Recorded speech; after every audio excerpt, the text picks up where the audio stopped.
Jason, what did you notice that Cutter's tried to do to at least get in some of the heads of the other teams and riders? Well, it's going to be fun to watch today. What they did was they brought their rookie out to stand with the bike before the start, perhaps to fool the other teams. Who's going to start? They didn't want to reveal any of their cards too early on what the race would look like, what kind of order they would ride with their riders. Do you find it surprising that FiSi would cut that kind of a deal with Dodds House, just for the very fact that if you're not in front, that you have greater danger that a crash can occur and take you completely out? Well, it doesn't surprise me at all, because Dodds House and FiSi know that Cutters may be the strongest team this year, right? They've won the Spring Series events. They're in the white jersey. Look for Dodds House, Beta Theta Pi, Phi Kappa Psi, Fiji to kind of team up, and they're going to try to sit on Cutter's wheel and do things to counter what they do. Had a chance to talk with Chris Chartier just before the race, and one of the things that he liked about this team, we only lost one rider from last year. We were second in the team totals. We are 4 deep, we ride smart, and we are there every year.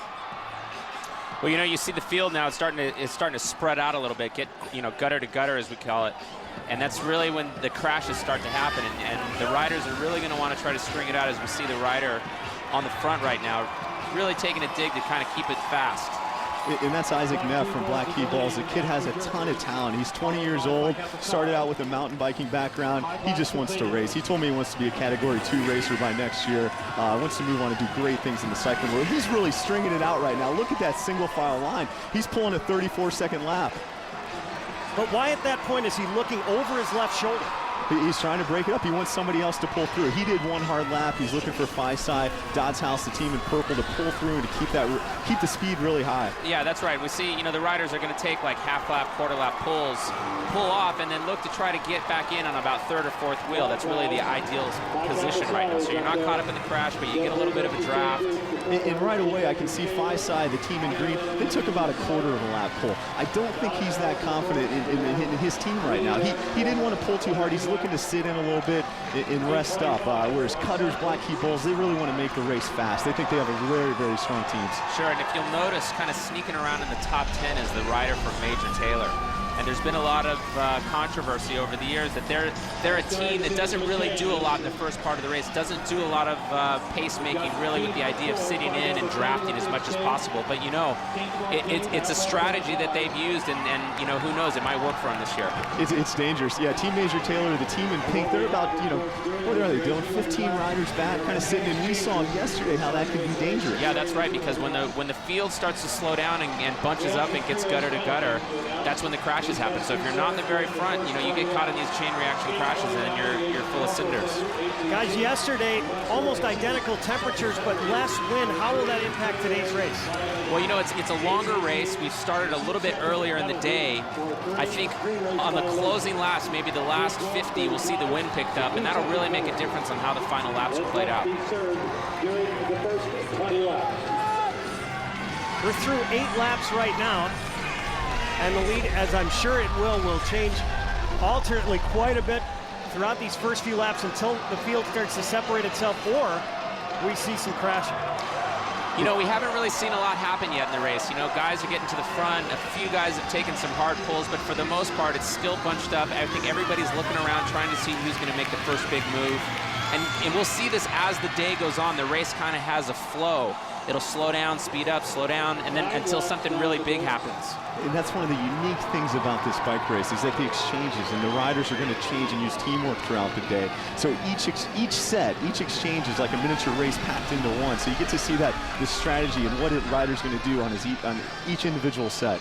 Yeah, you know what's unique about the Little 500 is, yeah, you have teams of 4 riders, but you have 33 individual guys out on the field at any one time. So you don't have anybody to rely on. It's you against the whole field out there. So you got to really pay attention to what's going on. What are the other guys doing? How much longer, how many more laps do you have in your set? Is your next guy ready to do an exchange? And how is that going to affect, you know, the outcome? You know, or is another team going to do an attack right when you're doing an exchange? You really got to pay attention. It's really like, you know, chess. Guys, how many laps does it usually take where some of the favorites start to separate themselves from the teams that are long shots? Every year it varies, Judd, and that's really the exciting thing about this. Last year we saw Hans Arneson from Alpha Tau Omega win the race in the first 50 laps. Well, that doesn't happen very often. I really look for an exciting finish today. We may see a breakaway by Dodds or Cutters, but it's likely to come down to a sprint. We're going to see Dodds makes its first exchange.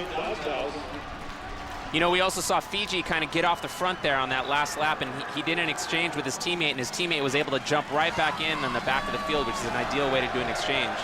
We also saw Dodds House, who kind of got onto the back wheel of the Fiji rider thinking, hey, I'm going to do an exchange also, but hey, I don't have to spend the same amount of energy. And the interesting thing about that, you can't see that in the picture right now, but Fiji and Dodds, they actually have to chase a little bit. Although they got a small gap, they're chasing to catch up with the leaders right now. And that just means Houchins, who's on the bike for Dodds, and the Fiji rider, they're going to have to move through that traffic and move their way back up to the front. Yeah, that's right, Jason. Not only do they have to close that gap, they need to work their way through traffic, you know, and this is the worst time that a crash could happen. And, you know, that little extra amount of energy that they had to spend to make contact with the field is really could affect them on the final laps, you know, and that's why it's so important to have clean exchanges and to really do things and pay attention to these little details. I really like this first set by the Cutters rider, the Phi-Psi rider, the Team Major Taylor rider, and the Black Key Bowls rider. They're just riding. They're going to ride strong first sets all in the front.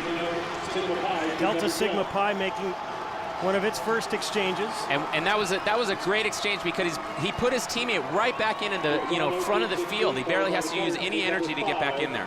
And I love it. We're seeing racing for the, it's getting going right now. Shinzano's going out for an exchange. Cutters is right on their wheel trying to use a little bit of draft. Alex is laying down the hammer from the start. And here comes Black Key Bowls up on the outside. Guys, Team Shinzano in particular lost a very strong rider. I think it was Eric Hamilton who has switched teams. He has gone to the Cutters, but he has to actually sit out this year, and he was in the top 5 in qualifying. And that just shows you how strong the Cutters are. Even though he has to sit out, he'd love to ride for a storied tradition like the Cutters. Here's Cutters' first exchange. That's Sasha Land getting on the bike now. Team number 9. In 9. Team number 6. So we're lap 14 into this 200-lap event. We see a lot of exchanges happening for the first time. You know, the starters have kind of done their pace, but, you know, we see the field really starting to spread thin. You know, we have these first 4 or 5 riders out in front right now. They're also doing exchanges, but they're going to be going full gas to try to take advantage of making a gap right now. Phi-Psi had a really good first set in Eric Stashek. He's setting up his second rider well. Team Major Taylor's out there. Dodds is back on the front. Phi Gams, all the teams that you would expect. That's right, we see Fiji on the front kind of looking around saying, all right, is this a good time to really drill it? Major Taylor, Cutters is right there. We see the Dodds House. Our favorites are right in the front right now. The Fiji team, all rookies in the race. They have not won this since 1995, but a team that has won it at least once every decade. Oh, they're hungry. Their coach, Todd Cornelius, is a really tremendous cyclist, rode professionally, and he just adds a lot of value to this team, bringing them together with their training program and then what's going to happen in the race. They're riding real strong right now, and I think Todd told me that was their strongest rider right now. That's Arthur King in there, team in brown. That's 5 games. You know, there's 2 teams out here that have won this race 7 times. That's the Cutters and Phi Kappa Psi.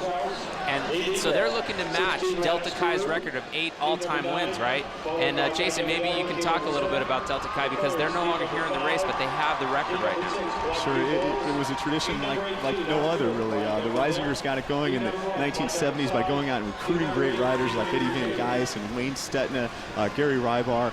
The tradition was strong. The Cutters broke away from Delta Chi, formed an independent team, first race in 1984, and the Cutters have gone on to win 7 since then. And, Delta Chi no longer has a team, so we've kind of come together and we now pull for the Cutters. That's right, and they're hoping to make today 8 wins. And Jason, talk about it because of a guy like, or because of teams like Delta Chi and what we saw with the Reisinger brothers, rules have been changed and the race has been altered over the years. Sure, there are limitations to the race. Delta Chi went out and got Wayne Stetna after he was in the Olympics. That led to rules trying to bar really the tremendous riders because they want to keep this competitive. And the foundation does a terrific job of keeping a bike race where everyone feels like they can be a part of it, kind of a balanced field. So no longer Category 1 or Category 2 riders, but what you see are people that put in 15, 20 hours a week, ride 150, 200 miles on the road, race in the summertime. I mean, these guys are really dedicated to cycling.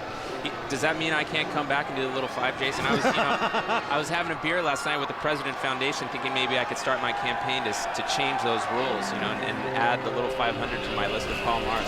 Well, Dylan last night did tell me this is the greatest college town for a bike race. You That's said right. Athens, Georgia, maybe second with the Twilight, That's right. but Bloomington and Little 500 is unmatched in the cycling world. Well, it's really amazing to see that the cyclists in this town are really the big men on campus. Definitely wasn't that way when I went to school in Santa Barbara. Without getting too specific, what are the 5 categories, and how does it impact the race here today in cycling? Well, today, a rider that comes into a race as a 5, as a Category 5 or a novice, can elevate to that Category 2 level because they want to promote growth. But a rider that comes in as a Category 1 or Category 2 cannot ride in the race just because